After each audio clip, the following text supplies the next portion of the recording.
마음의 상처와 영적 치유, 이걸 왜 하느냐? 이 문제가 해결 안 되고는 말짱 빈 껍데기예요.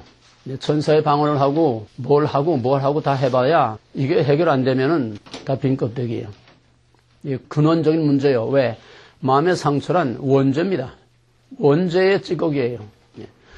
우리가 예수를 믿음으로 원죄에서 사함받았다고 하는 것은 그건 하늘의 법정적인 얘기지 실제 우리하고는 상관이 없어요. 하늘에서 하나님의 법정에서 판결만 의롭다고 죄 없다고 그렇게 간주해 주신 거지 우리가 죄가 없는 게 아니고 우리가 마귀의 권세로부터 완전히 지금 자유함을 누리고 있는 게 아니에요. 자유함을 누리면 왜 저런 사람이 나와요? 자유함을 누리면 왜 우리가 마음의 괴로움과 고통과 미움과 다툼과 분쟁과 싸움과 모든 불안과 염려가 이게 왜 있어요? 우리는 현실적으로는 몽땅 마귀에게 사로잡혀 살고 있는 거야. 정도의 차이만 있을 뿐이지 이 문제를 해결 못하면은 진리란 뭐라? 그 빈 껍데기 아니야. 하나님이 내가 하나님 됐으면 자유함이 있어야 돼. 평안이 있어야 돼. 마음으로 영으로 육으로 평안이 있어야 돼.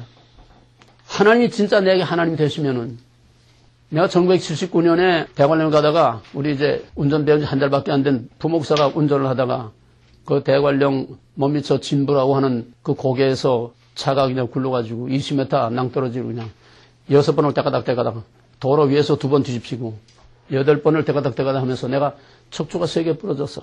척추가 3개가 나왔어. 왕창 나갔어. 얘네 다 해. 헬스 가서 헬스하고 다 해. 영적으로 육적으로. 근데 내가 자유를 누리지 못한 게 있었어. 마음의 평안이 없어. 너무너무 내가 고통스러워. 그건 다음 시간에 얘기할 거예요. 그래서 다 얘기하자면 엄마 끝도 한도 없지. 어느 정도였는가 하면은 한 가지만 얘기하면은 내 평생 소원이 딱 3가지가 있었는데 첫째는 60kg 한번 올라가 보고 죽었으면 한이 없겠다. 60kg. 그럼 내 몸이 어느 정도인지 알만하죠. 50kg, 52kg. 그거밖에 안 돼. 조그만 여자 체중밖에 안 되지. 여자한테 물어보는 것도 실례지. 우리 한국엔 파운드 모르니까 하여튼 키로로. 그러니까 가져가고 뼈다구밖에 없었어. 그러니까 60kg 한번 올라가 보고 죽으면 한이 없겠다. 그게 소원이야. 그 다음에는 잠 한 번 실컷 자보고 죽었으면 한이 없겠다. 그냥 죽는 게 소원이야. 죽는 거. 잠 한 번 실컷 자보고 죽는 게 소원이야.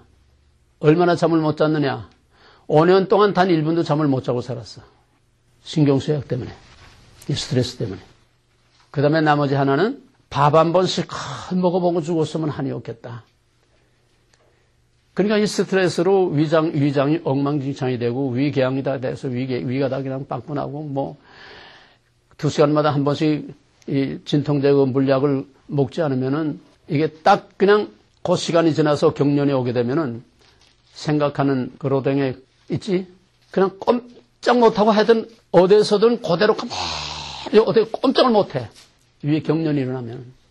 그렇게 무서웠어요.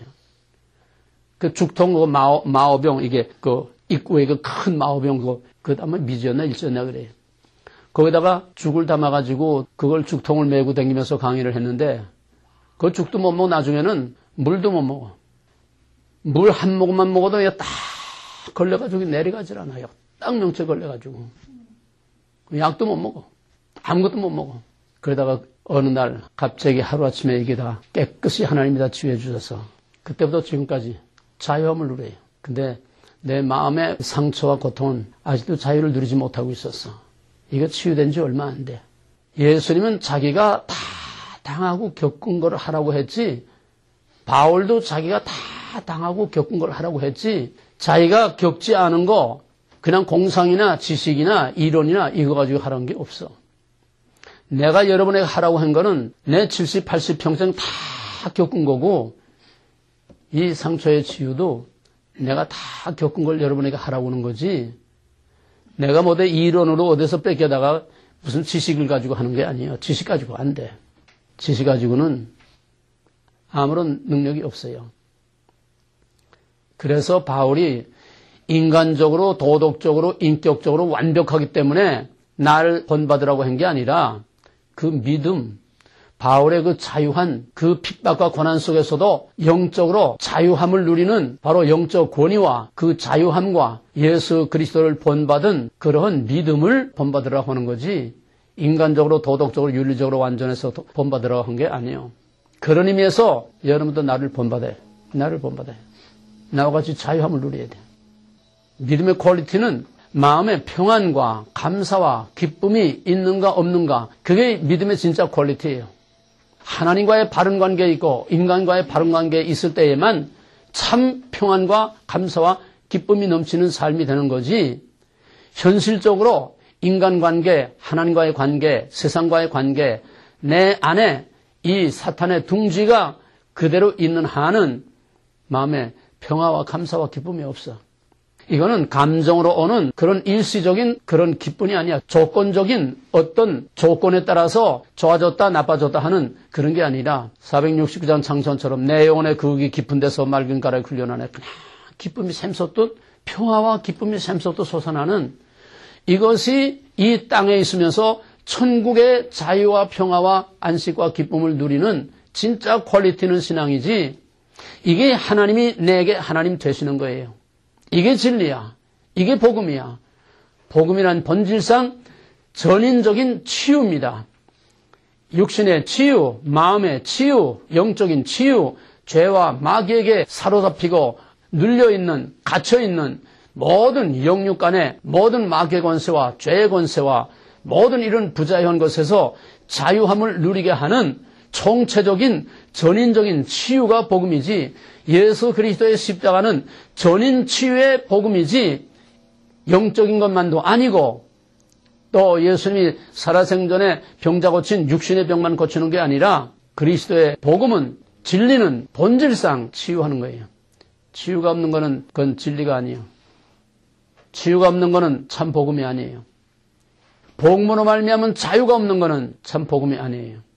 그런 의미에서 이 상처의 치유를 통해서 여러분들이 자유함을 누려야 돼요. 그렇다고 해서 내가 육신의 세 가지 소원 하루아침에 갑자기 이루어진 것처럼 그렇게 모든 것이 단번에 되는 건 아니야. 육신의 병은 그럴 수도 있어요. 그러나 상처라고 하는 거는 하루아침에 되는 게 아니야. 왜? 상처는 모태에서부터 상처가 이루어져, 형성돼. 태교라고 그러지, 태교. 태중의 아이를 가지고 있을 때에 그 어머니와 그 가정의 분위기, 말 한마디 웅웅 하는 거, 지금은 과학이 발달돼가지고 그 모든 그 모체로부터 오는 반응을, 그 태아에게 어떤 반응이, 태아가 어떤 필링을 느끼느냐, 그거를 지금 다 읽어내요. 컴퓨터로 다 눈으로 보게 다 읽어내. 어머니 숨소리 하나까지 다 그 태아에게 영향을 주는 거예요. 정서와 인격 형성이 거기서 되는 거야, 다. 맨날 부부싸움하고 또 맨날 불안, 항상 마음의 평안이 없고 불안하고 염려, 근심, 짜증, 분노 이런 것이 있으면은 그 애가 정신적으로, 정서적으로 건강한 애가 나올 수가 없어요. 거기서부터 일그러지는 거야. 꼬이고 뒤틀어지고 일그러지고, 다시 말해서 정신적으로 그 마음이 벌써 쭈그러지고 파괴된 인간이 나오는 거예요. 이거 심하게 되면 기형아가 돼요. 그리고 출생하는 과정으로부터 성장 과정, 모든 우리가 인생 살아오는 과정에서 우리가 얼마나 많은 상처를 우리가 안으면서 쌓이고 무디고 무뎌서, 어떤 사람들은 무뎌서 자기에게 무슨 프로그램이 있는지를 전혀 모르고 그냥 그저 덤덤하게 그냥 그저 그렁그렁 살아가는 사람들도 많고, 우리 집엔 뭐 별 문제 없어요. 뭐 별로 뭐 앙당하고 싸우지도 않고 뭐. 그러나 의인은 없나니 하나도 없느니라. 죄와 마귀가 이 세상을 지배하고 있는 한 상처가 없는 사람은 아무도 없어요. 아무리 금실이 좋은 부부라도 서로 말 못하는 자기 혼자만이 갖고 있는 그런 아픔이나 또 그 이전에 살아오면서 가지고 있는 그런 아픔과 상처들이 다 있는데, 그거를 예민하게 느끼는 사람도 있고 또 좀 둔하고 덤덤해서 모르고 지나가는 사람도 있고, 정도의 차이지. 지난번에도 말했지만은 상처는 상처를 낳습니다. 상처는 자기 상처가 자기의 상처를 자꾸 또 만들어내요. 또 상처 있는 사람은 남에게 반드시 상처를 입힙니다. 그래서 연쇄 반응적으로 계속 시어머니한테 구박받는 며느리가 그 강아지 궁뎅이 찬다고, 여기서 기분 나쁜 일이 있으면 다른 데 가서 자기도 모르게 나가. 자기에게 그런 상처와 그런 불안과 그런 적개심, 반항심, 불신 이런 모든 것들이 꽉 차 있을 때에는 자기도 모르게 남에게 상처를 자꾸 주어. 주는 거 없이 상처를 줘요. 그래서 가정이면 가정, 사회면 사회, 교회면 교회. 바로 이 결정적인 절정이 바로 오늘 한국 사회입니다. 한국 사회는 지구상의 가장 거대한, 가장 심각한 정신병자들의 수용소예요. 거대한 4,700만 한국 사람 치고 정상적인 사람은 하나도 없다고 해도 과언이 아니에요. 전체가 다 정신병자 수용소야. 정신병원이 아니야. 정신병원은 그래도 뭐 치유라도 해주고 뭐 약이라도 줘서 뭐 좀 조용하게 진정이라도 잠재워. 이건 전부 다 광기야. 다 광기. 북한은 육체적인 생지옥이고 남한은 영적인, 정신적인, 사상적인 사탄의 생지옥이야. 여러분은 그나마도 이 미국의 시골 한 구석에서 그런 스트레스를 덜 받고 사는 걸 이게 참 복이에요. 한국은 무서워요. 말 한마디 잘못했다간 죽어. 말 한마디만 잘못했다간 죽어. 시비가 나가지고.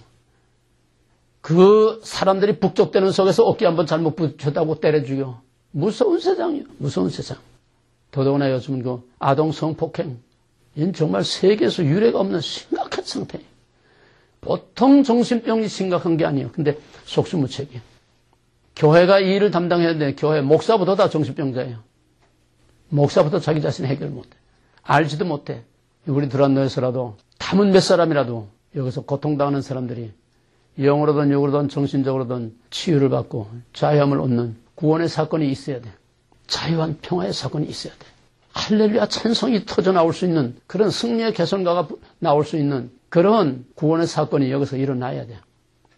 지금까지도 수없이 많은 가정들이 그렇게 치유돼서 지옥에서 천국으로 된 가정들이 얼마나 많은지 몰라요. 매 기마다. 우리 육교는 이제 사람이 많으니까 더더구나 이런 문제들이 알게 모르게들 다 가지고 있는 이것들을 해결을 해야 돼요.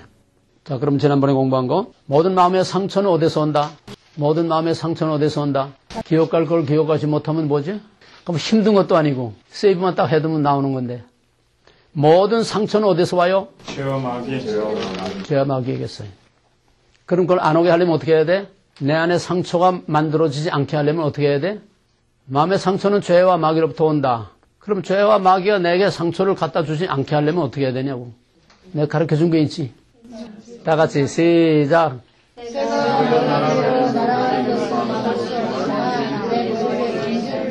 새가 어디로 날아가? 네, 다시 시작. 누구 머리? 누구 머리? 다시 시작.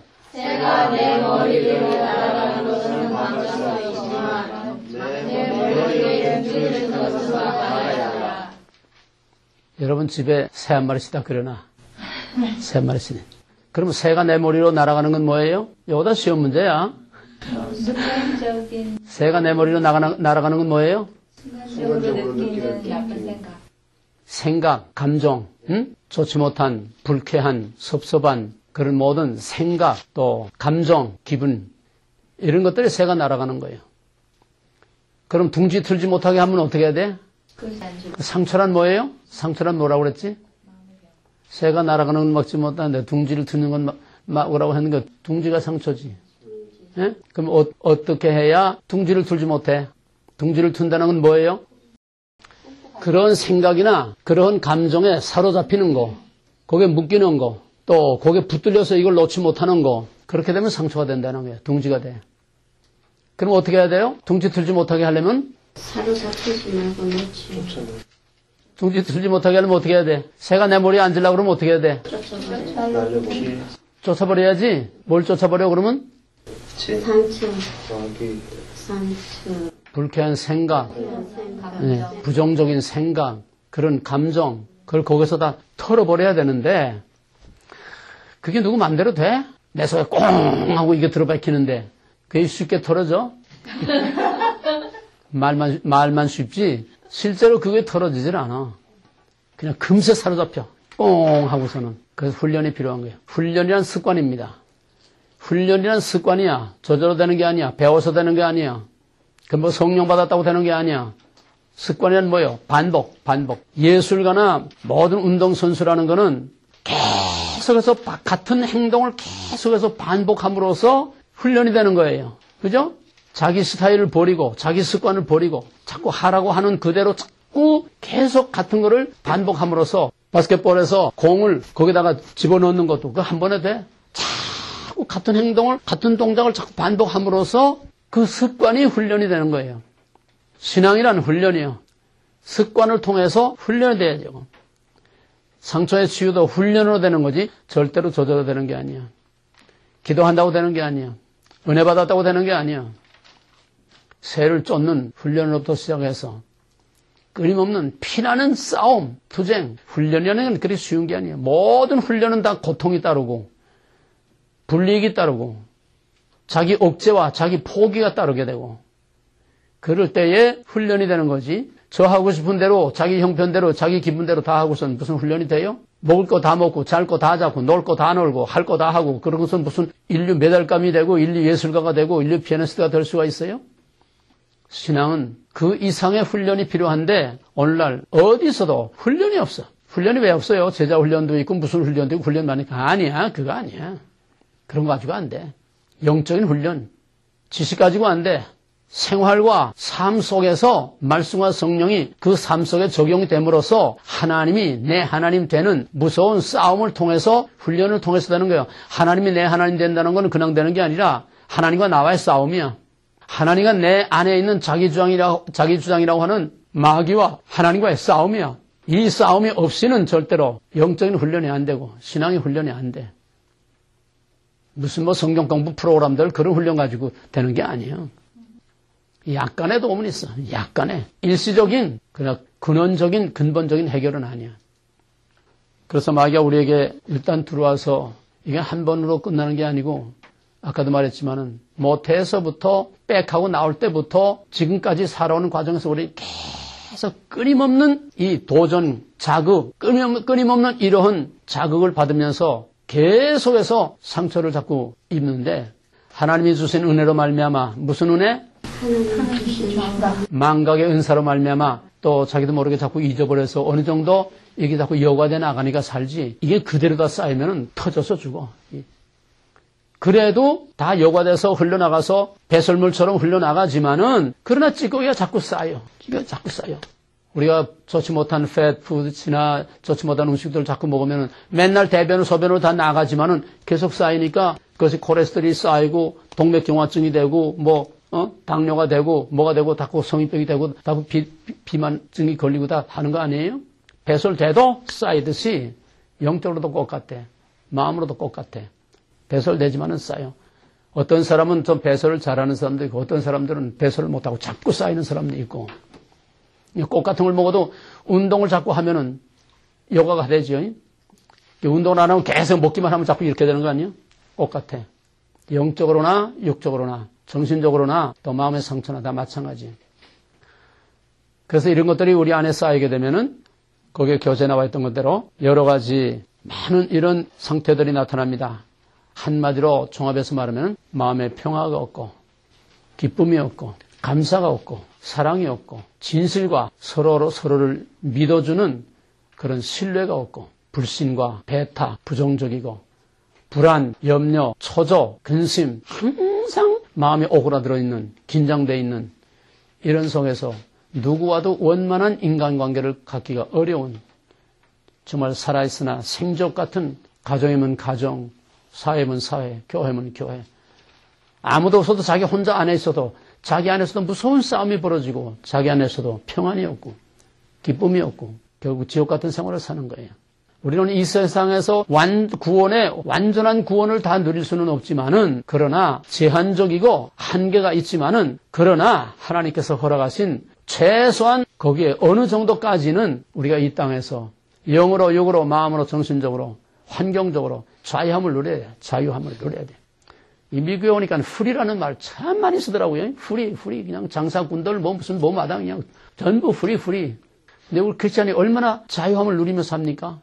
돈으로부터 사람으로부터 자존심으로부터 그냥 사람들이 나를 어떻게 보나 뭐라고 그럴까 항상 그 자존심이라는 거 하나 때문에 그걸 지키기 위해서 불안과 긴장과 또 그거로 인한 스트레스와 자유함을 누려야 돼. 남에게 불편을 준다든지 남에게 불이익을 준다든지 그런 것이 아닌 한은 자유함을 누려야 돼. 미국 사람들이 자유함을 누린다는 건 꼭 정치적으로만 자유한다는 게 아니에요. 미국 사람들 얼마나 자유로워요. 뭘 입든지 상관없잖아요. 여름에 밍크 코트를 입고 나오든지, 뭐 오바를 입고 나오든지, 한겨울에 뭐 햇팬트를 입고 뭐 반바지, 뭐 소매도 없는 걸 걸치고 나오든지 자유하잖아요. 어쨌건 미국 사람들은 불필요한데 구속을 받지 않아요. 사람들로부터 자유함을 누려. 자기가 남에게 피해를 끼치거나 또 법을 위반하거나 그 사람들은 철저히 이걸 압니다. 그렇게 자유함을 누리는데도 어디서 뭐 쇼핑몰이나 어디서 뭐 길 같은 데서 조금 옆에 다치지도 않았는데 옷도 다치지 않아요. 옆으로 바람 소리만 휙 스치고 지나가도 excuse me. 그만큼 남의 프라이버시에 대해서는 그만큼 예민하게 지켜주는 서로가 서로의 자유를 지켜주면서 자기 자유를 누리는 거예요. 한국 사람들이 이런 걸 좀 배워야 되는데 무엇보다도 크리스찬들은 자유함을 누려야 돼. 돈으로부터 자유함을 누려야 돼요. 없으면 없는 것만큼 하룻밤 세 조각 먹고 그래서 비 안 맞고 하룻밤 잠은 그거로서 족한 줄 알고 살아야 돼. 어차피 다 템포랄이야. 뭐 털털이 차라도 가다가 길거리에 서지 않고 잘 굴러만 가면 그걸 감싸고 살아야 되고 남 하는 거 다 하려고 아득바득 하면서 스트레스 받지 말고. 근데 이게 왜 안 되느냐. 마귀에게 사로잡혀서 안 되네. 마귀에 사로잡혀서. 다시 말하면 상처가 많은 사람들은 자유를 누리지 못해요. 이 세상 민족 중에서 한국 사람처럼 이렇게 부자유한 사람 없어. 무서워. 여러분들은 그런 걸 모르고 사니까 참 정말 얼마나 다행인지 몰라요. 요즘 한국 사회는 무서워요. 서로에게 받는 스트레스 때문에 아주 생존 같아요. 그리스도께서 너희를 자유케 하려고 자유를 주셨으니 그러므로 굳세게 서서 다시는 종의 몽에를 매지 말라. 이거는 1차적으로는 우리가 하나님의 자녀가 되고 죄 없다 인정함으로써 의롭다고 인정함을 받은 죄와 마귀로부터 자유함을 누린다고. 이거는 법정적이지만은 또 현실적으로도 우리가 어느 한까지는 제한이 있어도 우리는 자유를 누리고 살아야 해. 이게 진짜 크리스찬이에요. 자, 그럼 오늘 나간 이 도표를 보면서 그림 말고 양쪽에 이렇게 두 가지를 쓴 도표 있죠. 이걸 보면서 상처가 구체적으로 근원적으로는 죄와 마귀로 말미암아 오는 것이지만은 그것이 구체적으로 현실적으로 어떻게 상처를 받느냐. 가장 큰 거는 자존심의 문제입니다. 자존심이라는 거에서 무조건 나쁜 건 아니에요. 자존심이라는 거는 좋은 면으로 긍정적으로 말하게 되면 사람들로부터 인정받고 싶어 하는 긍정적인 좋은 측면이 있어요. 자존심이라는 거. 자존심이 없으면은 이건 정말 아무것도 아니야. 근데 자존심을 지켜야 할 것이 있고 불필요한 자존심이 있는데 사람들은 진짜 지켜야 할 자존심은 알지도 못하고 헌시장처럼 다 내버리고 불필요한 자존심에 매달려서 사느냐 죽느냐 앙당하고 그래. 진짜 자존심은 하나님께 대한 자존심을 가져야 돼. 영적인 프라이드를 가져야 된다는 거예요. 나는 내 얼굴에 침을 뱉는 건 얼마든지 참을 수 있어도 하나님의 이름을 욕되게 하고 예수의 이름을 욕되게 하는 건 난 못 참아. 영적인 자존심을 가져야 돼. 하나님께 대한 자존심을 가져야 돼. 근데 개똑같은 있어도 살고 없어도 사는 아무것도 아닌 자존심 때문에 우리가 얼마나 많은 상처를 주고 상처를 받는지 모릅니다. 거기서 오는 것이 뭐냐 하면은 첫째로 열등감이란 뭐냐? 인정받고자 하는 그런 자존심이 거부당하거나 좌절당하거나 짓밟혔을 때 타이든 자이든 고이든 과실이든 모든 사람들은 이건 좋은 자존심입니다. 모든 사람들은 다 어린 아기로부터 인정받고자 하는 본능을 가지고 있어요. 조그만 아기도 인정해주면 좋아하잖아요. 심지어 고양이 새끼는 자기 좋아하는 사람에게만 가고 자기 싫어하는 사람에 안 가. 강아지도 그래요. 한국에 있는 내 집안 사람인데 그 집안은 그 시어머니가 개를 싫어해. 그 애들이랑 집안 식구 다 개를 좋아하는데 그러니까는 아침에 애들이랑 어른들이 다 나가면은 그 시어머니 혼자 있잖아. 그러면 이 개는 저 소파 밑에 들어가서 하루 종일 안 나와. 저 싫어하는 거 아니까. 그럼 저녁에 누가 애들이고 오면 나와서 난리야 난리. 짐승도 그런데 하물며 사람이 그걸 왜 모르겠어요. 조그만 애기도 다 사랑받고 인정받으려고 하는데 이게 안 될 때에 이것이 상처가 쌓이는 겁니다. 그냥 소외를 당해서 사랑을 못 받든지 또 오히려 또 적극적으로 학대를 받든가 또 인정을 해주지 않던가 이런 모든 인정을 받지 못하는 데서 상처가 오게 되는데 예를 들면은 이거는 타의에서 어쩔 수 없는 경우에 얼굴이나 신체상의 어떤 핸디캡이 있을 때 얼굴이 너무 못생겼다. 남들은 다 잘생겼는데 나는 왜 이렇게 못생겼노? 남들은 다 저렇게 훤한데 나는 왜 얼굴이 이렇게 시꺼매서 앞만 주워발라도 퍼렇고 참 고민거리죠. 스트레스 없을 수 없어요. 또 얼굴에 어떤 흉터나 또 시커먼 뭐 흉터가 있다든지 그러면 자꾸 그 머리털로 그걸 가리고 이렇게 항상 그걸 가리려고 거기에 그냥 신경을 쓰게 돼요. 신경을 쓰게 돼. 누가 앞에 떳떳하지 못하고 항상 움츠리게 되고 또 유난히 또 키가 작아서 그냥 땅딸모같이 암만 못을 내려도 못이 나지 요만해가지고 뭐 실을 암만 높은 거 실어도 안 돼. 평생 스트레스예요. 누가 앞에 떳떳하지 못하고 자유함이 없어. 어디 가나 그냥 위축이 되고 뭐 이런 거 일이 다 열려들 수 없지요. 또 능력에 있어서 아무리 하려고 해도 안 돼. 성적이 안 올라가. 옛날에는요. 통지표 받아오게 되면은 의뢰이 그냥 손바닥 맞는 거야. 손바닥 내밀어. 해처리로 손바닥 대는 게 이렇게밖에 못해. 안 되는 걸 어떡해. 자꾸 스트레스만 쌓이고 상처만 자꾸 쌓이는 거예요. 그러면 그럴수록 공부는 더 못합니다. 왜? 이 스트레스가 쌓이고 성취 쌓이면 집중력을 잃기 때문에 공부가 안 돼요. 하란다고 해서 공부되는 게 아니야. 또 선천적으로 환경적으로 여러 가지 능력의 한계를 느낄 때에 또 상대적으로 자꾸 남하고 비교해서 이 한국 사회는 무서운 경쟁 사회입니다. 자꾸 경쟁을 부추기기 때문에 이 경쟁 때문에 얼마나 상처를 받는지 몰라요. 엄친이 뭐라고? 엄마 친구 딸. 엄친이 뭔지 몰라요? 엄마 친구 딸. 이 학생들에게는 이 엄친이라는 말 때문에 엄마 친구 딸은 올 A를 받았는데 너는 왜 그렇게밖에 못하냐 이게. 엄마 친구 딸은 어느 학교 갔는데 너는 왜 저 천안 수원까지 내려가야 되느냐. 엄친. 그것 때문에 얼마나 젊은 애들이 학생들이 스트레스를 받아. 자꾸 남하고 비교하는 거야. 상대적으로 경쟁적으로 자꾸 비교하니까 거기서 샌드위치가 되는 거야. 학교에서는 암만 해도 안 되지. 뒤에서는 자꾸 몰아치지. 갈 데가 없어.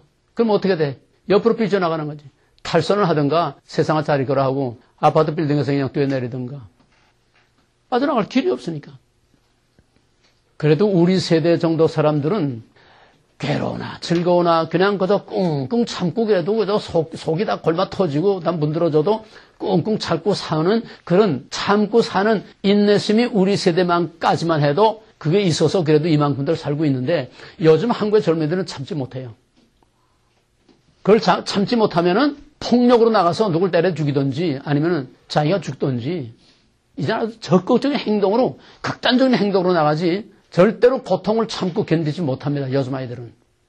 그러니까 저런 사건 사고가 끝없이 나오고 성폭행, 아동 성폭행, 뭐 살인 사건 참질 못해요. 자기의 괴로움과 고통, 아픔을 참고 견디지 못해. 그 다음에 또 이제 소외를 당하거나 가정에서도 이 요즘은 사람들이 이렇게 많지 않지만은 옛날에는 이제 애들이 많잖아요. 5, 7 뭐 이렇게 되잖아요. 그럼 그 중에 어느 하나는 두각을 나타내고 그 중에 또 누구 손가락 길고 짧고 있듯이 그 중에 누구 하나는 쳐주면 이놈은 자꾸 소외당하는 거야, 자꾸. 잘하는 놈만 자꾸 지켜 세우고 그렇게 되면 이게 평생 한이 맺혀가지고 형제 간에도 항상 이렇게 소외당한 애들은 형제 간에도 속으로 등을 쥐고 있어. 원수 같아 되는 거야. 직접 원수 될 건 없지만은 엄마 아빠는 너만 좋아하고 나는 미워해. 이게 항상 꼬여가지고서 그게 앞으로 이제 뒤에서 보는 각양각색의 그런 문제들을 다 이제 가져오게 됩니다. 상처는 상처로 끝나는 게 아니에요. 엄청난 문제를 끌고 나옵니다. 그래서 문제인 거죠.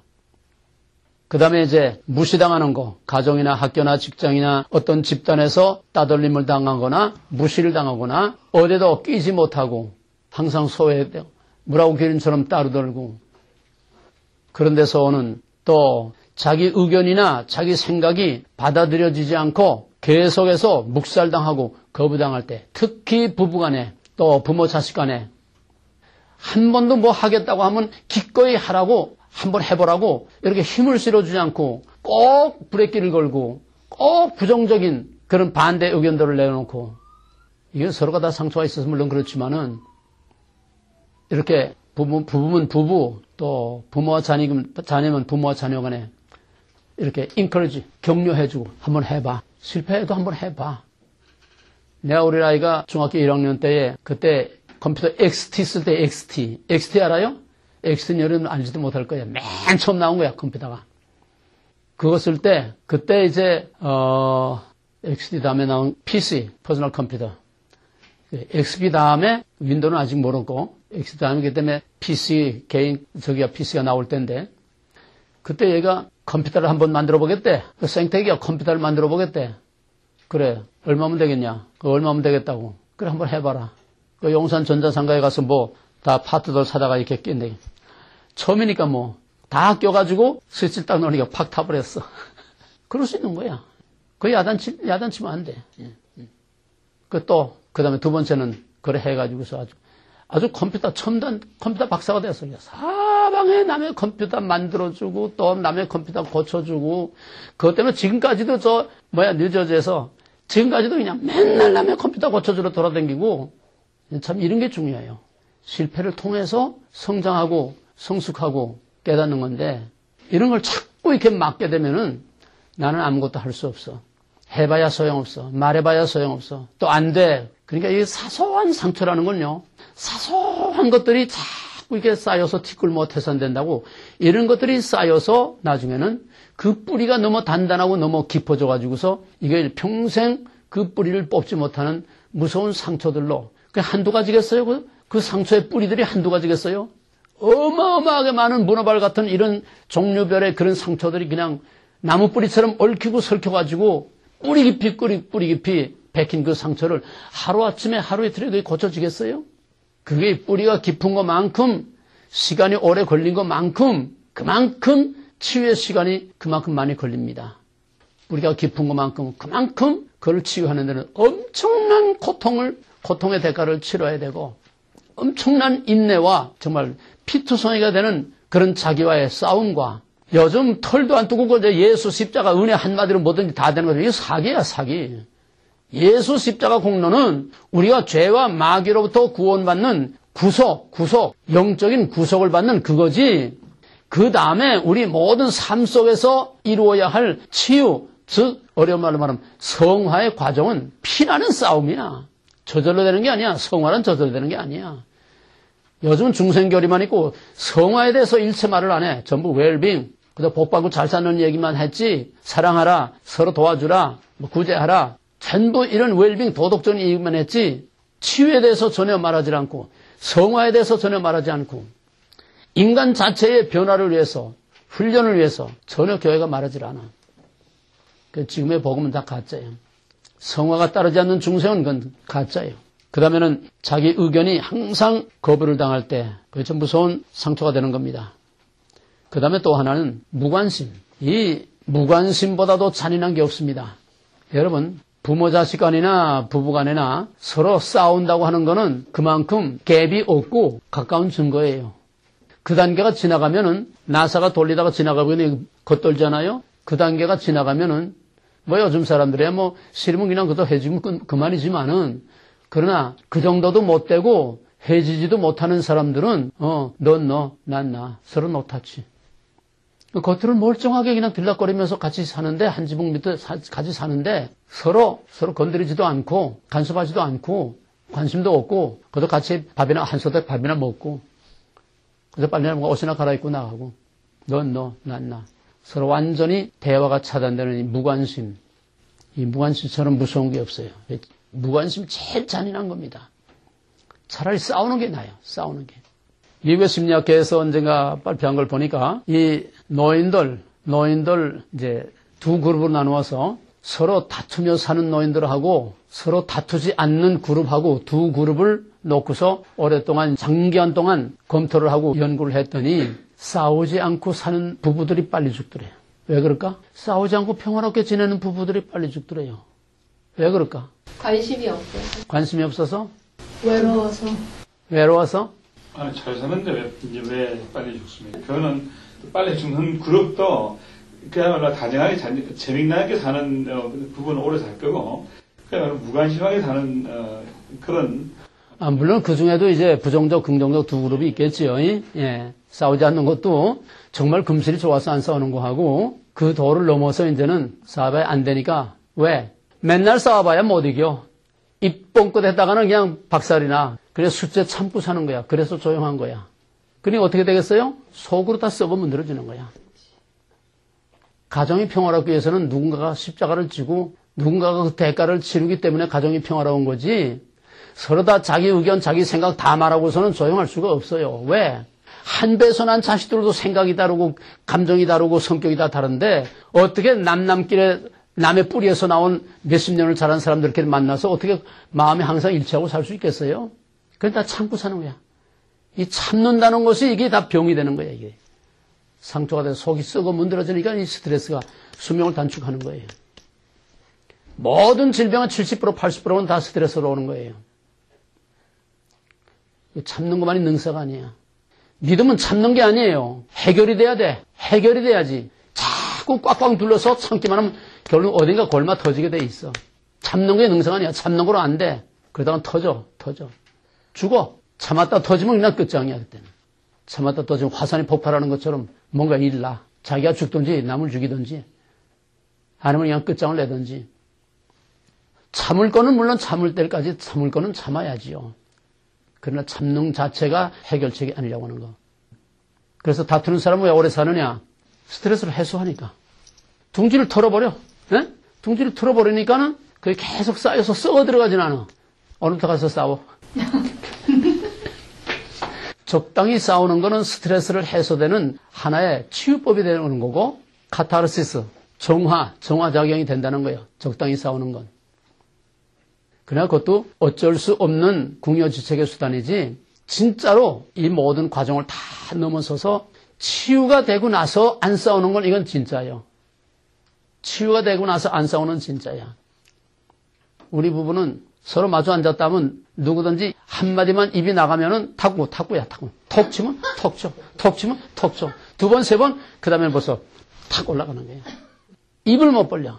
입만 벌렸다 하면 무조건 반대니까. 입만 벌렸다 하면 무조건 반대니까. 톡. 어떤 쪽에서 받아들여야 이게 끝나지 않아요? 이쪽에서 치고 저쪽에서 치니까는 그게 끝나? 탁구 치듯이 그냥. 참, 내가 말로 다 형언할 수 없는 과정을 겪었어요. 그러나 우리는 지옥에서 천국으로, 지금 몇 년 가도 말 한마디 서로 의견 충돌 다툼이 없어. 무시무시한 생지옥 같은 데에서 이게 치유되는데, 이게 하루 이틀에 된 게 아니야. 다음 시간에 내가 좀 얘기할 거예요. 이런 문제를 가지고 있게 되면은 어떤 증상들이 나타나느냐. 그 아래 특징, 증상, 진단. 실패와 상처에 대한 두려움이라는 거는 누가 나한테 내가 말 한마디 잘못했다가는 또 상처를 받아. 그죠? 인정받지 못하고, 반대말을 하고, 무시를 당하고, 그럼 또 상처 입는 거 아니야? 그런 데 대한 불안, 두려움, 또 뭔가 실수하거나 잘못하면 또 이거 구박받고, 잔소리 듣고, 그런 데 대한 불안, 두려움, 처져, 긴장, 그렇게 되면은 집중력을 상실하고, 안정하지 못하고 안절부절해. 불안정. 그리고 기억력이 상실되고. 이 아이들 공부 못하는 아이들 그냥 공부하라 자꾸 그런다고 해서 공부하는 게 아니에요. 애들이 스트레스 많이 받는 아이들은 이 상처가 많고 스트레스 받으면은 이 정신이 집중이 안 돼. 책 펴놓고 11시, 12시, 1시까지 가만 앉아 있어도 책 펴놓고 들여다보면 공부하는 것 같은데 오만 잡상, 망상 다 들락거리고 뜬구름 타듯이 그냥 떠돌아다니는 거지 하나도 안 보여. 집중력이 없어. 나는 한참 심할 때는요. 누가하고 약속을 해도 약속을 한 걸 찾아가질 못해. 수첩에 적어놓으면 수첩 보질 못해. 이건 망각의 은사가 아니라 망각증이야. 그냥 건망증.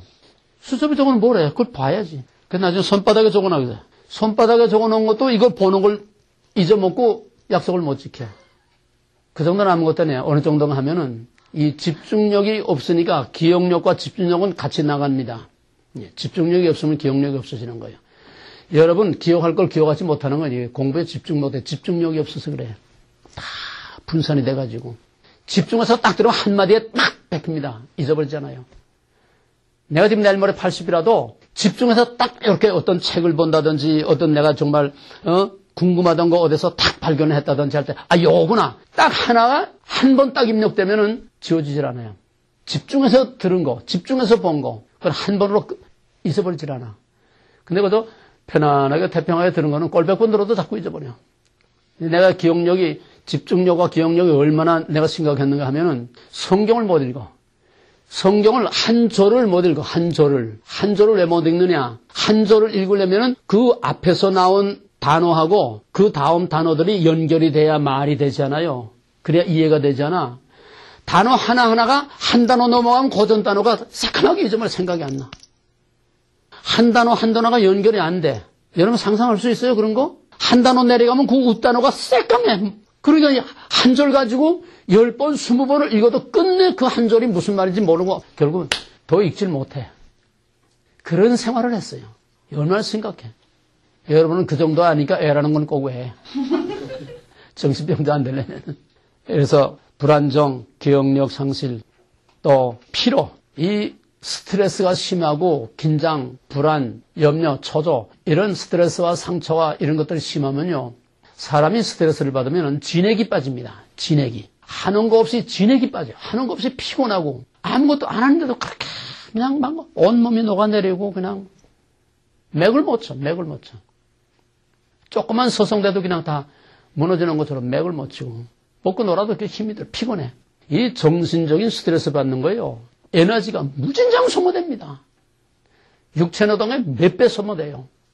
이래서 이런 스트레스가 많은 사람들, 이 상처와 스트레스가 심한 사람들은 만성 피로에서 항상 피로를 호소하고 요 단계가 지나가면은 통증을 호소해. 고통을 호소해. 실제 육체적으로 고통이 옵니다. 내가 총각 때 형님이 새로 와서 병원에 있었는데 나는 그냥 못 살겠어. 너무너무 그냥 안 아픈 데가 없고 못 살겠어. 그냥 많은 고통을 호소해도 형님 보니 알지. 내가 이렇게 괴로워서 잠도 못 자고 괴로워서 이렇게 온 몸이 그냥 마음은 둘째 쳐놓고 육체적으로 내가 이렇게 괴로운데도 나는 끔찍 안 하는 거야. 그럼 막 그냥 땡깡 부리고 화를 내고 그럼 오늘 이따가 병원에 나와. 병원에 나와서 전문의 한 대 데리고 가면 아무 이상이 없대. 나는 아파 죽겠는데 아무 이상이 없대. 미치는 거예요. 경험자들이 있을 거야. 두통이 온다든지, 옆구리가 쑤시다든지, 어깨가 아프다든지, 이게 이리 왔다 저리 왔다 하고, 사방에. 속으로부터, 겉으로부터 안 아픈 데가 없으니. 실제로 아픕니다. 진짜로 아픈 거예요. 정신적인 그런 이 상상으로만 아픈 게 아니라, 실제로 육체적인 고통이 와요. 그러다가 이게 지나치게 되면 진짜 병이 되는 겁니다. 진짜 병이 돼. 캔서의 70%, 80%는 다 스트레스로 옵니다. 같은 스트레스를 계속 2달, 석 달 이렇게 계속 집중적으로 계속 누적돼 나가면 영락없이 터집니다. 그리고 남에게 불안과 고통, 스트레스를 주는 것은 간접살인이에요. 간접살인이에요. 우리 형님이 그 아이가 이 도박에 빠졌어, 도박에. 셋째 막내 놈이 도박에 빠졌어. 평생 모태에서부터 생각한 놈인데 도박에 빠졌어. 그게 하루 이틀이냐. 고쳐줘요? 주색 잡기는 개도 못 준다는 말이 있잖아요. 주색 잡기. 그러니까 하다 안 되니까는 그 며느리가 그렇게 착한 며느리인데도 더 이상은 못 살겠다는 거야. 이제. 이혼하겠다는 거야. 큰 난리를 치니까 결국 형님이 위암으로 죽었어요. 그 스트레스니까. 직통이에요, 직통. 누구에게 스트레스를 주는 건 살인행위입니다. 또 자기가 자기의 스트레스를 해결하지 못하고 죽는다면 그건 자살행위예요. 간접자살이에요, 이것도. 남에게든 자기에게든 해결해야 돼. 뿌리 뽑아야 돼. 이 심각성을 모르는 사람들이 더 문제예요. 문제가 없는 사람 아무도 없는데 정도의 차이는 있지만은 왜 모르느냐? 자기가 자기도 모르게 남에게 가해자라는 걸 다 모르고 살고 있어. 기껏 해봐야 자기는 피해자야. 에? 저희 집구석에서 자기는 피해자야. 자기 남편은 자기를 몰라줘. 자기를 이해 못해줘. 피해자야. 전부 피해자만이지 가해자는 없어. 어느 집 구석에 들어가 보든지 다 피해자래. 여자한테 물어보면 자기가 피해자야. 남자한테 물어보면 또 자기가 피해자야. 다 피해자야. 가해자는 없고 피해자만 있어. 자기가 남에 대해서 남편이나 아내나 아이들이나 또 밖에 사람들이나 직장에서나 자기가 가해자라는 건 전혀 모르고 살아요. 이게 누적이 되면은 사람 골병 들게 만들고 정신적으로 육체적으로 심해지면은 간접살인이 될 수 있는 거예요. 그래서 이런 피로, 의욕상실, 불신, 폐쇄적, 그 다음에는 폐쇄적이 되면은 의사불통, 고집불통, 누구하고도 대화가 되지 않고 타협이 안 되고 의논이 안 되고 그냥 막무가내로 애골수로만 나가는 이 고집불통. 성격적인 것도 있지만은 이런 상처로 불신의 벽이 두터워지게 되면은 누구의 말도 진실 그대로를 받아들이질 못해. 액셉하지 못해. 다 탱탱 튕겨내고 다 거부하고 부정적이고 비판적이고 배타적이고 그런 이러한 마음의 이건 다 내적인 겁니다. 이런 증상은 그 속에서 나타나는 것들인데 그런 병을 가지고 그런 상처를 그런 문제를 가지고 있는 사람들은 표면으로 밖으로 어떻게 나타나느냐. 오른쪽 보세요. 그게 방어기제라고 하는 건데 속에 이런 문제들을 가지고 있으면은 그것을 위장하고 합리화시키고 또 다른 사람들이 자기의 약점과 아픔을 건드리지 못하게 자기의 약점을 들여다보지 못하게 자기 스스로 무의식적인 본능적인 방어 기제가 나타납니다. 디펜스 메커니즘이 나타난다는 거예요. 이건 알고 하는 의식적인 행동이 아니에요. 무의식적인 행동입니다. 그래서 모든 상처와 아픔과 약점을 스스로 자꾸 은폐하고 숨기고 위장하기 위해서 역기능, 반대 기능이 나타나. 이거하고 반대 기능이 나타나. 예를 들어서 열등감, 극심한 열등감을 가지고 있다. 경제적으로 너무 가난해서 그 가난에 대한 열등감이 어려서부터 또 이렇게 쌓여있는 그런 열등감이 있다. 또는 공부를 못해서 또 남들은 다 대학 가는데 자기가 대학을 못 가는 한이 맺히고 그런 것들로부터 자유를 누리지 못하는 사람들이 이 극심한 사람이 있어요. 대학 못 갔다고 다 그런 건 아닌데 특별히 어떤 사람들은 이게 아주 한이 맺히고 이게 아주 무서운 상처가 돼서 병처럼 되는 그런 사람들이 있어요. 뭐 미국 사람들은 그런 거 별 문제가 안 되는데 한국 사람들은 특별히 학력 사회이기 때문에 이 간판 사회이기 때문에 대학 못 갔으면은 어딘가 길을 못 펴고 자꾸 위축되고 자꾸 자기가 남보다 뭔가 부족하고 모자르다고 하는 결핍증을 갖고 이런데 자유함을 누리지 못해. 미국 사람들은 뭐 대학 못 가도 내 아는 사람은 아주 엄청난 부자인데 미국 사람인데 그 아들은 대학도 안 가. 자기는 취직한대. 그래서 내 딸 같은 그런 사람이 있는데 그 아이하고 고등학교 같은 이제 친구들인데 고등학교 때부터 그냥 쭉 살자 그렇게 따라다니더니 결국 걔하고 결혼을 했어. 잘 살아요. 그렇다고 해서 부모 의지하는 게 아니야. 결혼할 때 그 갑부가 저희 아들 결혼하는데 그 별장이 어느 정도가 하니까 별장 안에 풀장이 있어. 집 안에 풀장이 있어. 아주 왕궁 같아, 성 같아. 그 호스카이 가든에서 이제 결혼식을 하는데 딱 만불 딱 주면서 이거 가지고 다 해. 뭐 집 하나 사주는 것도 아니고 아파트 하나 얻어주는 것도 아니고 만불 가지고 다 하라는 거야. 아파트는 뭐 들어가서 뭐 폐하면 되는 거니까 세상에 난 놀랬어 정말. 한국 같으면 얼마나 요란스럽게 하겠어요. 저희 그 젊은 애들 친구들 그냥 그 가족 몇 사람하고 그렇게 해가지고 이제 결혼식을 했는데 고등학교 안 나왔다고 끌리는 거 하나도 없어. 완전히 후리하게 살아. 그러더니 저 소방 헬리콥터 있지? 그것도 이제 교육받아가지고 소방 헬리콥터 지금 이거 빨로 하고 있어요. 아니 대학 못 나오면 못 삽니까? 미국 사람들은 자유하게 사는데 한국 사람들이 학력 때문에 스트레스 받는 사람이 너무 많아요. 이런 열등감을 가지고 있는 사람들은 역기능으로 나타납니다. 정반대로 나타나. 열등감이 심한 사람은 한마디로 말하면 교만한 사람들은 열등감이 심하다고 보면 틀림없어요. 교만한 사람. 물론 타고난 성격도 있겠지만은 어디 가나 잘난 척하는 사람, 어디 가나 똑똑한 척하는 사람, 팔방미는 노릇하는 사람, 백과사전, 누가 무슨 말 한마디만 꺼내면은 그냥 그 말 딱 가로채가지고서는 혼자 다 아는 것처럼 그냥 팔방미인 백과사전 모르는 거 없어. 목사 누구 이름 하나 나오면 그 목사 줄줄이 그냥 그 뭐 배우고 다 나오고 어떤 탤런트 말 한마디만 나오면 그 탤런트 그냥 좔좔좔 다 나오고 세상 얘기 모르는 거 없이 사방팔방 대중 잡지 무슨 잡지에 나오는 이런 것들 그냥 안 보는 거 없고 모르는 거 없고 목사들 그런 사람이 있어요. 그 마켓에 나오는 것들 별의별 게 다 많잖아요. 그 이만큼 갖다가 일주일 내내 그거 다 봐. 성경도 안 보고 기도도 안 하고 그만 봐. 극심한 열등감에 사로잡힌 사람들은 팔방민, 백과사전 그런 사람들 보면 불쌍해. 자기 몰라. 그 열등감으로 인한 자기의 고통이 얼마나 심한지를 몰라. 역기능으로 다 위장되고 캄프라져있기 때문에 오히려 그 다음엔 자기가 자기에게 쏟고 살아. 자기가 많이 아는 것처럼 이거 가지고 보상심리. 많이 아는 것처럼 그거 가지고 자기 보상심리로 그걸 가지고 자위를 하는 거예요. 자위.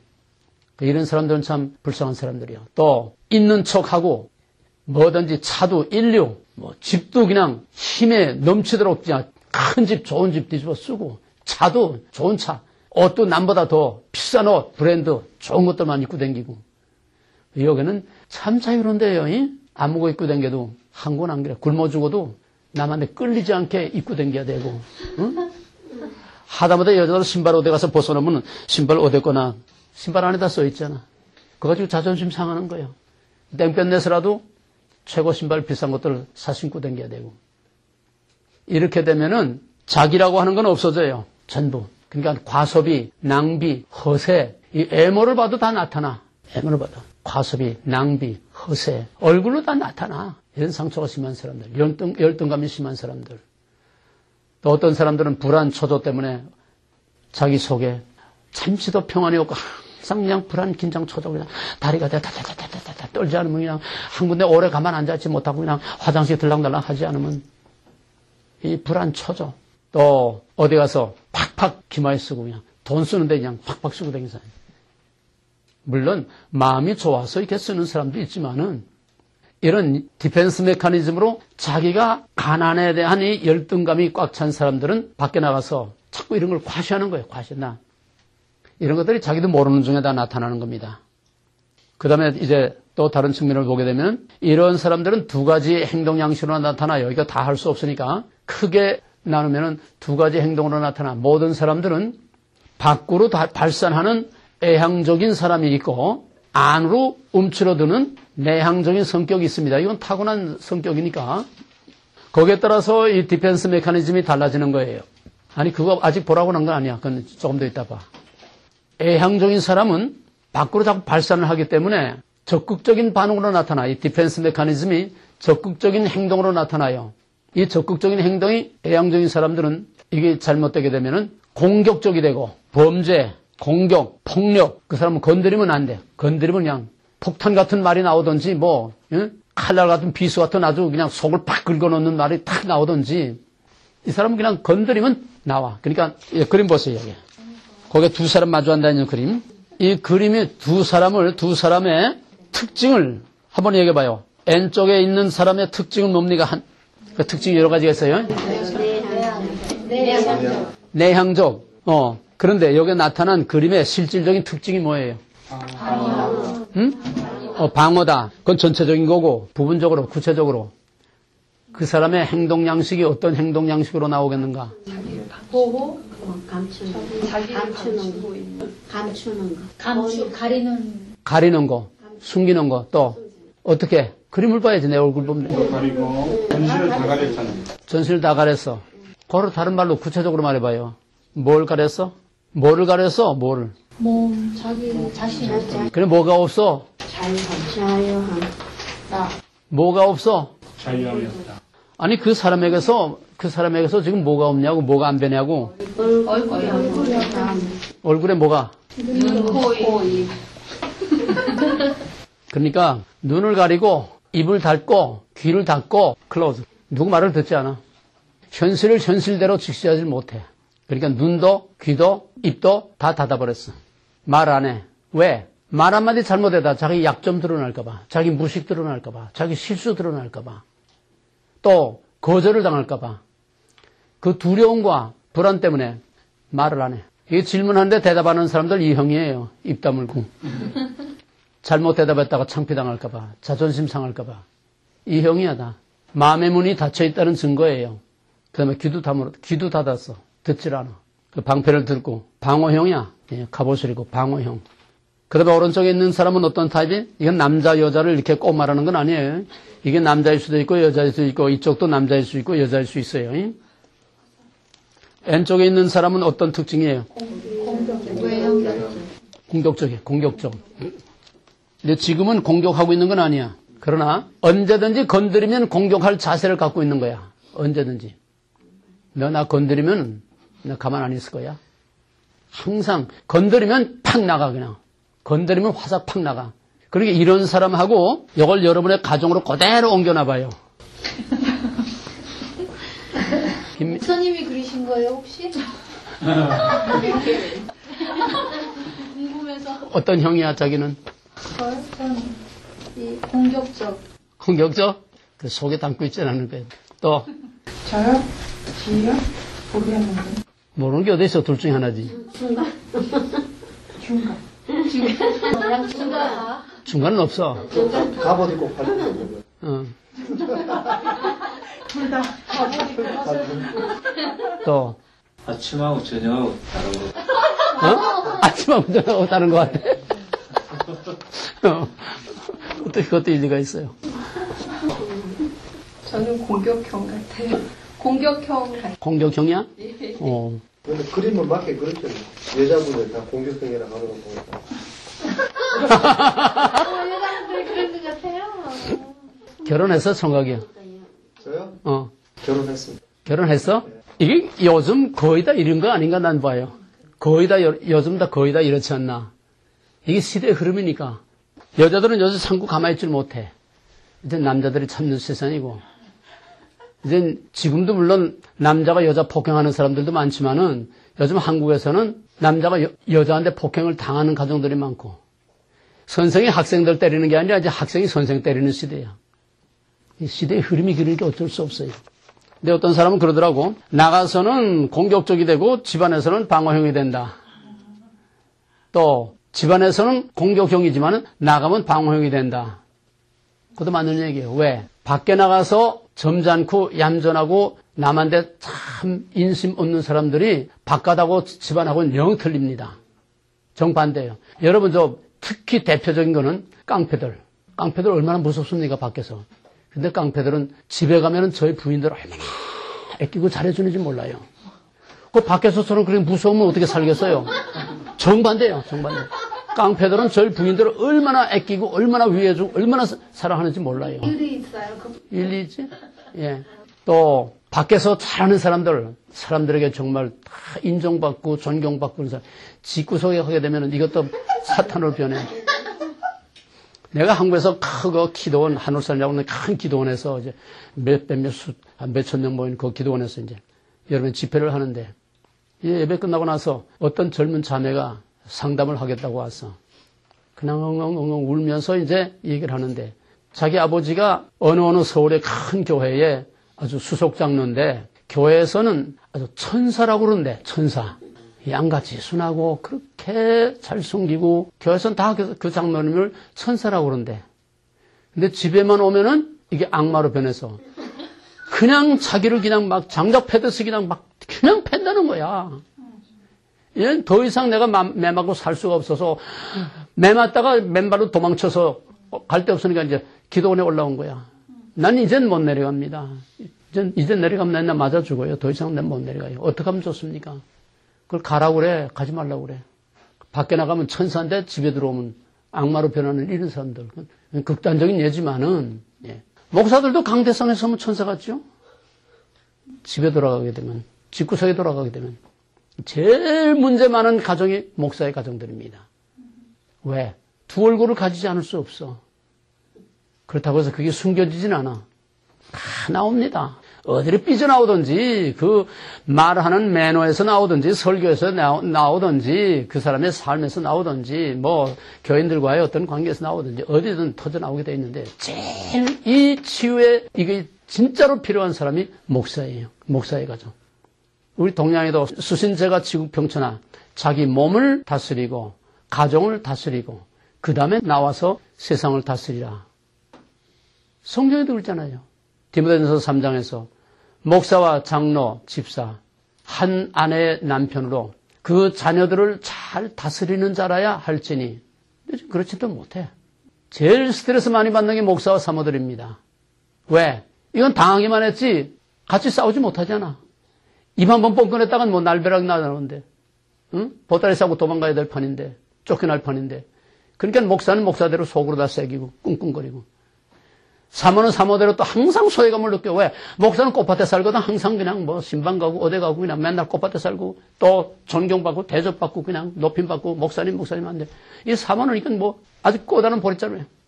그러니까 소외감에다가 이제 또 뭐 하게 되면 질투심, 심각한 이런 문제를 가지고 있어요.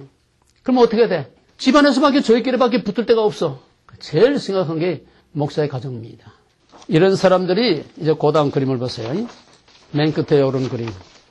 이거를 보게 되면은, 여기 이제 슬라이드 필름을 내 거꾸로 껴서 글자가 반대로 나왔는데, 이것이 이제 스트레스를 많이 갖고 상처를 많이 가지고 있는 사람들은 애양적이든 내양적이든, 애양적이라고 해서 안에 아무것도 없는 거 아니에요. 애양적이지만은 자기의 속을 숨기고 있고 감추고 있고 남에게 노출되기를 꺼려하는 그런 아픔, 그런 약점, 그런 허점을 가지고 있기 때문에 그런 거는 노타치. 딱 지켜보해서, 이건 성욕이야, 성욕. 누구도 거기에 들어오면 안 돼. 그거 건드리면 안 돼. 그런 것들을 가지고 있어요. 특히 이제 내향적인 사람일수록 이게 더 심합니다. 이 방어벽. 자기를 방어하는 이런 방어벽인데 이게 뭐냐 하니까 불신의 벽이에요. 불신. 아무도 자기를 들여다보지 못해. 아무도 자기 약점 들여다보면 안 돼. 큰일 나. 그러니까 항상 불안할 수밖에 없어. 누가 내 약점 이걸 알지 않나. 또 약점을 또 노출되지 않나. 말 한마디 잘못할 때. 또 누가 누구한테 또 내 이런 약점과 내가 이렇게 아파하고 괴로워하는 이런 것들을 또 사람들 입을 통해서 나가지 않나. 항상 이런 데 대한 불안이 있기 때문에 아까 갑옷 입은 그 사람처럼 자기 방어를 위한 이런 자꾸 불신의 벽을 쌓아. 사람들하고 원만한 커뮤니케이션이 안 돼. 진실과 진실을 서로 주고받을 수 없어. 누가 말을 해도 그 말을 받아들이질 않아. 다 그냥 이 두터운 방어벽 밖에서만 내리쳐지 마음속으로 받아들이질 못해. 이런 사람들에게는 복음도 진리도 그 어떤 말씀도 그 속에까지 중심까지 들어가지 못합니다. 다 밖에서 탕탕 튀어나가고 말아. 예수님은 이거를 네 종류의 밭의 비유로 말씀하셨어요. 이 길바닥과 같은 거야 이게.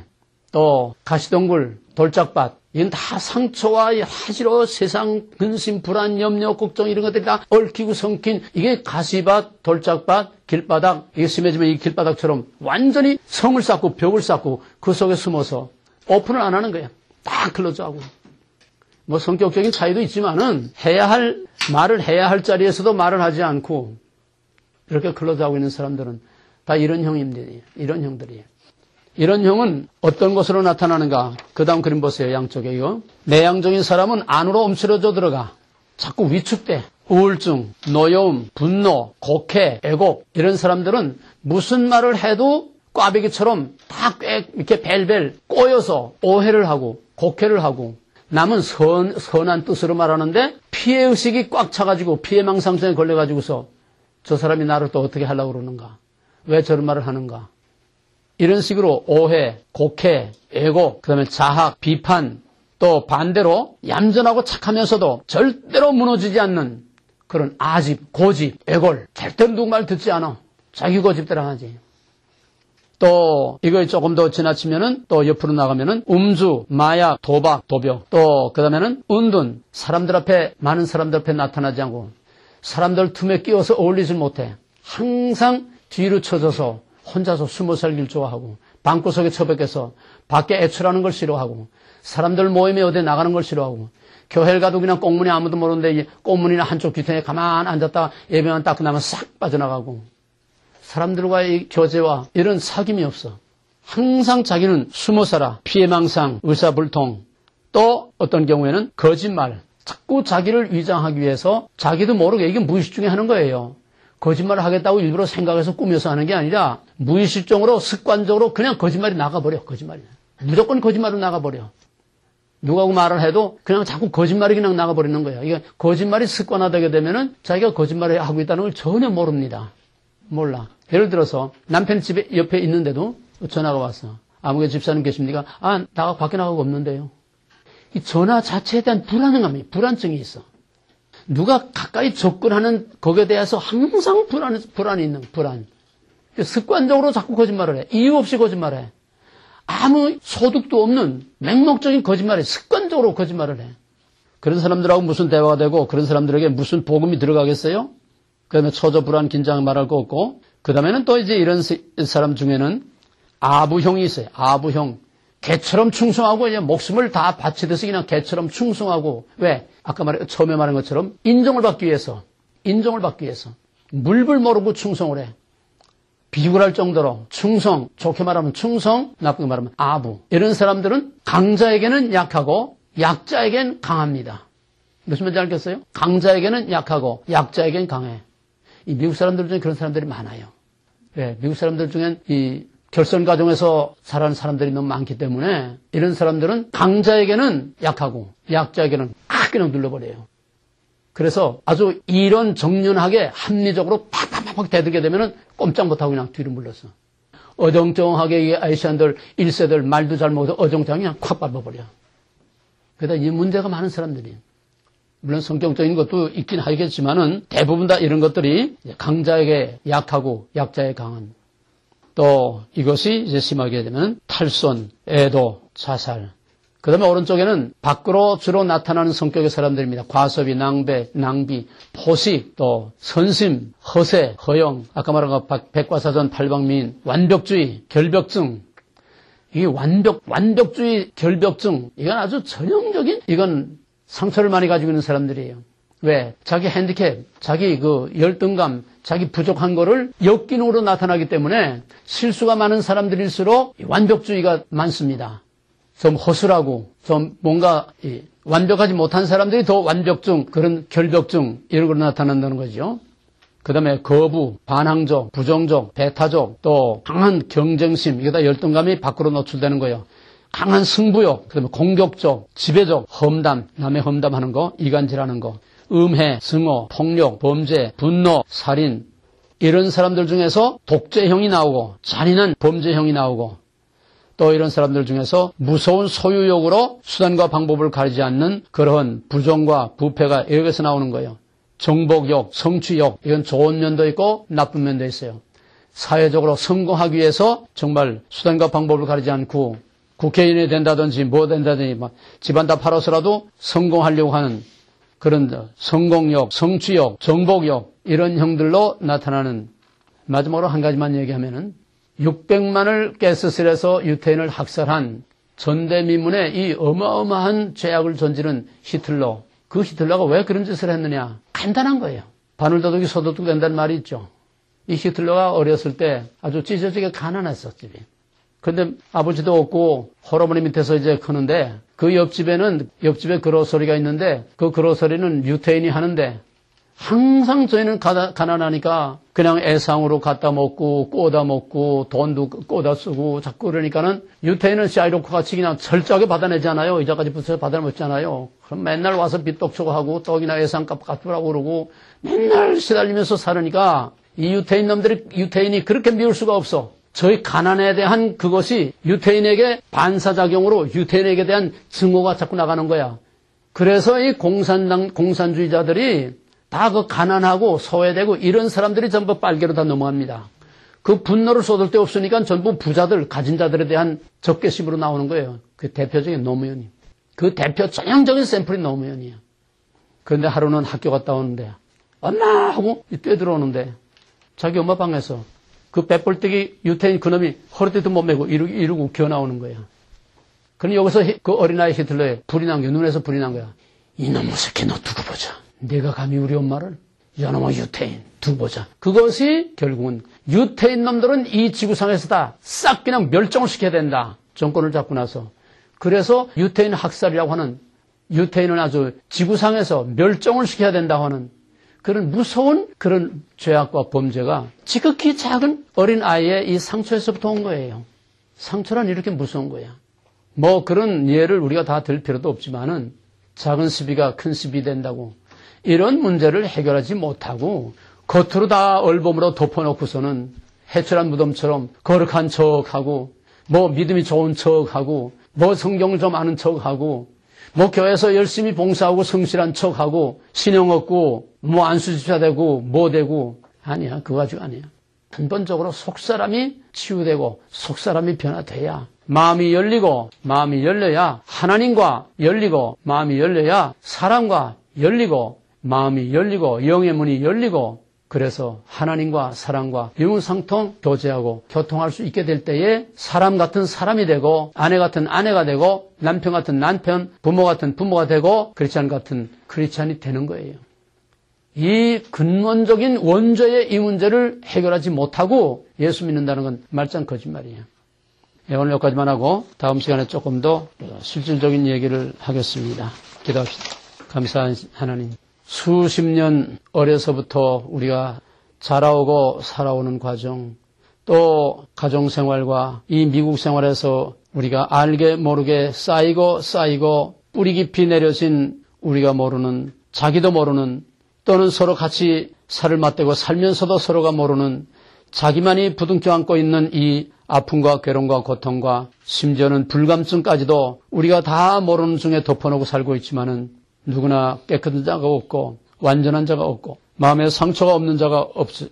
우리가 이번 두란노에서 이 문제를 이제부터 근본적으로 해결할 수 있게 하시고 이제부터 이 문제를 위해서 피나는 투쟁과 싸움과 노력과 기도와 인내로서 두란노를 통하여 개인의 모든 문제가 해결되고 하나님과의 관계와 가정과 이웃과의 관계와 정말 우리가 마음을 활짝 열어놓고 초막이나 궁궐이나 내 주에서 모신 것이 그 어디나 하늘나라와 같은 기쁨과 감사와 찬송이 항상 넘쳐오르고 우리 마음에 천국이 이루어지는 참된 평화를 누리며 평화를 끼치는 트러블 메이커에서 피스메이커로 다 되게 하여 주시기를 간절히 바라고 원하며 우리를 위하여서 십자가에 죽으신 예수 그리스도 이름으로 감사하며 간절히 기도합나이다.